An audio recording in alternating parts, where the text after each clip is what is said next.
Jesus is the head of his church. Have you ever wondered how God's church started? Let's think this through.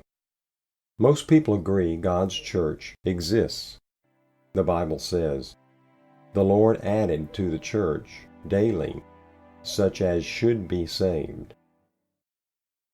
The problem is that a multitude of churches each claim to be God's one true church.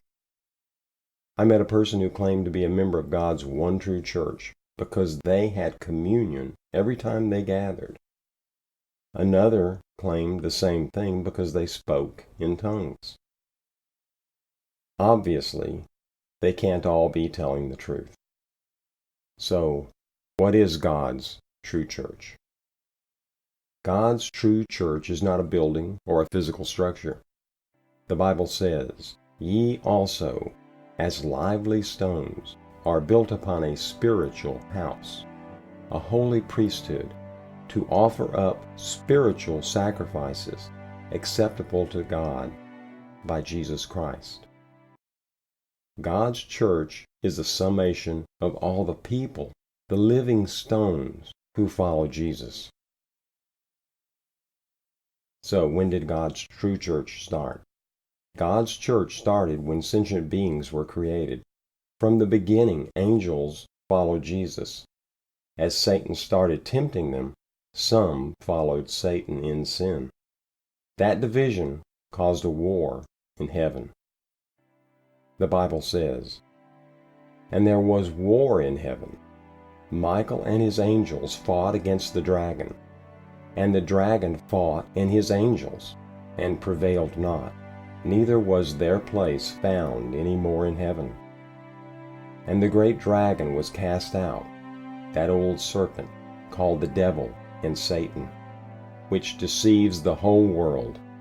He was cast out into the earth, and his angels were cast out with him."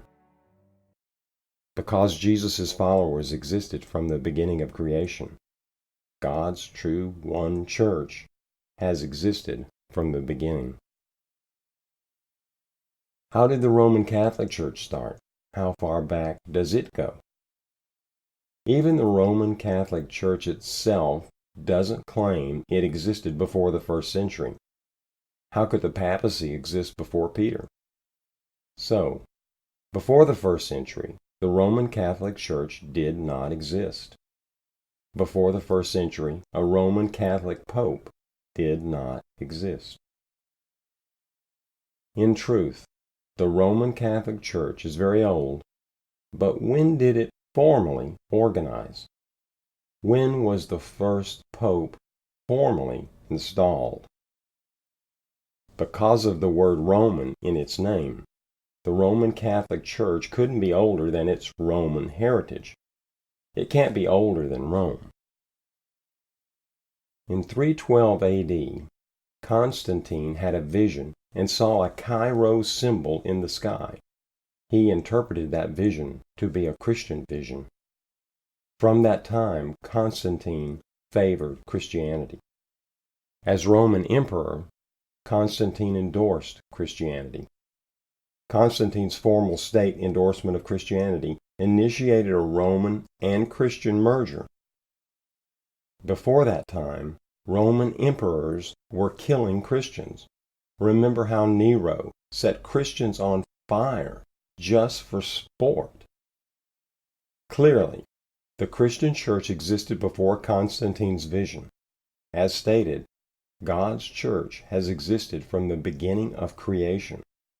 But that church was not Roman. Someone might question if modern people can really know what symbol Constantine saw in 312 AD. However, we know exactly what he saw because he put it on coins. Constantine's vision in 312 AD inspired him to get seriously involved with Christianity.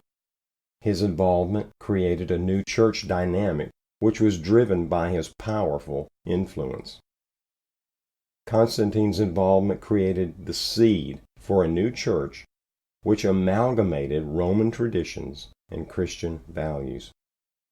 From that seed arose a church dominated by Roman power. From that seed arose a Roman church.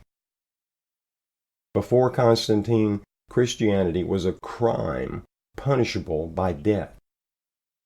Before Constantine, the Roman Empire and the Christian Church were separate and distinct organizations.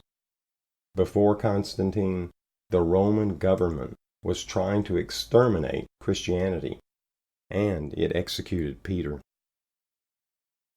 In 313 AD, the famous Edict of Milan decriminalized Christianity.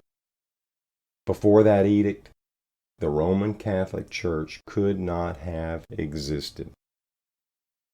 In 538 AD, by the efforts of the Roman Emperor Justinian, the Ostrogoths who ruled Rome were defeated, and Vigilius, the standing Christian bishop of Rome, gained military control of Rome.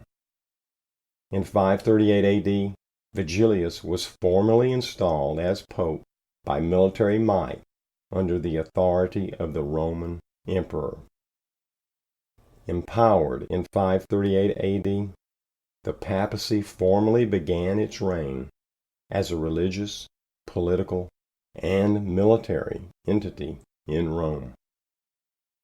In 538 AD, the seed which Constantine planted had grown into the Roman Catholic Church with a formal pope as its head. That's how the papacy and the Roman Catholic Church started. That's why many of the Roman Catholic traditions are Roman. Why are Roman Catholic divisions called dioceses? Before the Roman Catholic Church ever began, that's what the Romans called those same divisions. Thus, this church organizational structure is Roman organization. Cathedral comes from the Latin word cathedra, which means chair. Hence, a cathedral is the bishop's chair of authority or throne. Common Roman Catholic terms are borrowed Roman terminology. Many Roman Catholic ideas are inherited Roman ideas.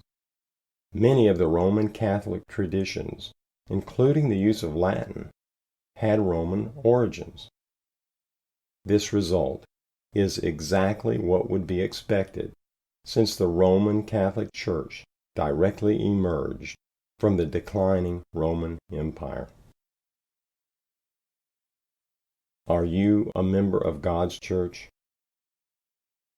Visit our website at JesusTookOurScars.com. At our website, it's free to listen to our original songs about Jesus.